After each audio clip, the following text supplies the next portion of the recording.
गोबां आफादफोरानो नोंथांखौ बरायनो फैदों माबायदि खुसि आं जोबोद गोजोननाय मोनदों गावसोरनि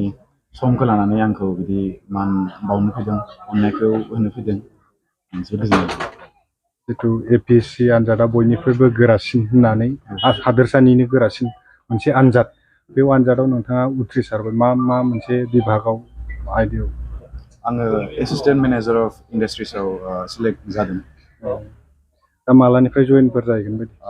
एपइन्टमेन्ट होबा जों बुंमोन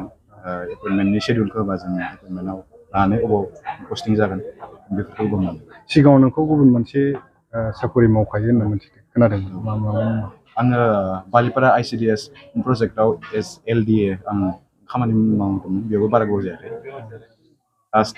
जानुवारि 20आवसो आं जइन खालामदों थार्ड ग्रेडआव दा रायजो राजाफ्राबोथ' गोबां बरायनो फैदों मान बावफैदों माबायदि आं जोबोद ग्रेटफुल आं जोबोद गोजोननाय मोनदों खुसि जादोंबो खुसि जादों जितु मोनसे खुसिनि बाना होनना बुंनो हायो जितु हादोरसानिनो देरसिन गोरासिन आनजादाव उथ्रिसारबाय नोंथांनिनो नायल' जाल' सासेल' फिसाला होनना माबायदि मोनदों गोसोखौ बेथ' जोबोद देरगाथाव बाथ्रा आरो लोगोसे बयनिबो थाखाय जोबोद गोजोनथाव खौरां बेयो जों जाबादि हास्थायदोंमोन जाबादि सिमां नुदों बे जाफुंबाय आरो लोगोसे जोंनि जितु ओनसोलखौ नायोब्ला माने जोबोद गोग्लैसोनाय ओनसोल बे हिसाबै दा नैबे इनस्टमा जि बे थाखोआव फैदों माने साननो गोनां बाथ्रा आं मिजिं थिदों बेजों लोगोसे जोंनि ओनसोलनि एबा बाय बाहागि गासैनिबो उन्दै उन्दै जाखांबोनाय फरायसा फरायसुलि बिथांमोनाबो बेखौ नुनानै थुलुंगाखांनानै जेन आवगायबोनो हायो आंहाबो बेखौ मिजिं दङ जितु गोबां लोब लोब रायजो राजाफ्रा बरायनो बेयाव नोंथांमोननि न'आव मोनसे हुलुस्थुर बा मोनसे होंगो दोंगो जालायनाय मोनसे नुथाय जादों माबायदि मोनदों गोसोखौ बेयाव जोबोद गोजोननाय दङ थारमाने जितु जोंनि ओनसोलनि आफादफोर थुनलाइ आफादानो जा फरायसा आफादानो जा आरो जोंनि बर' हारिनि धोरोमारि बाथौ धोरोमनि जितु बिबानाव थानाय बिथांमोना दिनै जोंनि न'आव फैनानै बा न'खराव फैनानै आर'नाइ बावफैदों बिथांमोनखौ आं जोबोद साबायखर होदों हादोरसायारि मोनसे देरसिन बे मोनसे जाफुंसारनाय होनना बुंनो हायो जितु एपिएससि आनजाद जितु उथ्रिसार जानो हाबाय दा गामिनि जानानै मा फोरमायगोन मा बुंनो सानगोन बे समाव जोबोद गोजोननायखौ आं मोनग्रोदों मानो होनना बुङोबा जों सोनाब खैलाजुलि गामिनि गासै न'खरखौ हिसाब लायोबा जोङो 90 न'खरसो दङ बे गामिया 1 नम्बर 2 नम्बर आरो 3 नम्बर मोनथामजों जयै जों बे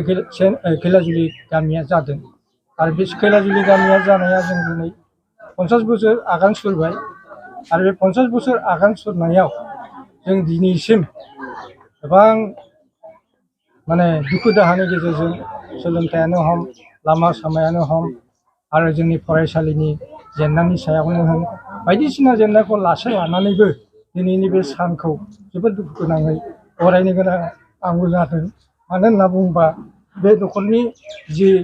गथ'आ दिनै प्रिन्सटम हाज'वारिया आंनिनो बिमायं फिसा असे बेनिखायनो आंबो दुखु जाफादों आरो जों बे दुखुनि गेजेरावनो बे फिसाखौ जों बरायदों दा बे ओनसोला जाहाथे आरो बे गामिया बिदिनो साखा फारा जानानै आरो गुबुन फरायसाफ्रा बिनि थुलुंगाखौ लानानै जाहाथे बे ओनसोलाव आगबारायलांबावनो हायो आरो जोंनि गासैबो इयुन जोलैफ्रा जाहाथे बिदिनो गेवलांसार जानानै जाहाथे बुहुमाव बर' हारिनि मुंखौ बा आसामनि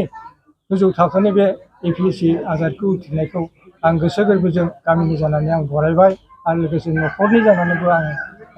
आरो हाजार बार आं बेखौ साबायखर बावहरबाय दा गोबां रायजो राजाफ्रानो ओनसोलनि मोनसे आफादफोरा बाहागो बरायफैदों माबाफोर बुंगोन बेखौबो आं बरायनो लुगैगोन मानो होनना बुङोबा जोङो बे बेलायाव जोङो सनितपुर हादाबनि सनितपुर जिल्लानि सिङावनो बे APSC आनजादखौ देग्लायनि समाव आं बे सासेखौनो होननानै आं मिथिदों। दा बिनिखायनो बे थाखोनि साख्रिखौ जिहेतु आसामनिनो देरसिन साख्रि होननानै हमनानै लायो, बिनिखायनो जों बेखौ बरायनो गोनां जाखागोन आरो बरायनाय लेखायनो दिनै सफैनो हादों। आरो दिनै बर' हारि हिसाबै बर'नि गासै संगठन जेरै साहित्य सभा, दुलाराय बर' फरायसा आरो बाथौ आफाद, ब्रह्म धोरोम बायदिसिना आफादनिफ्राय जोंनि संगठना दिनैनि बे न'खराव फैनानै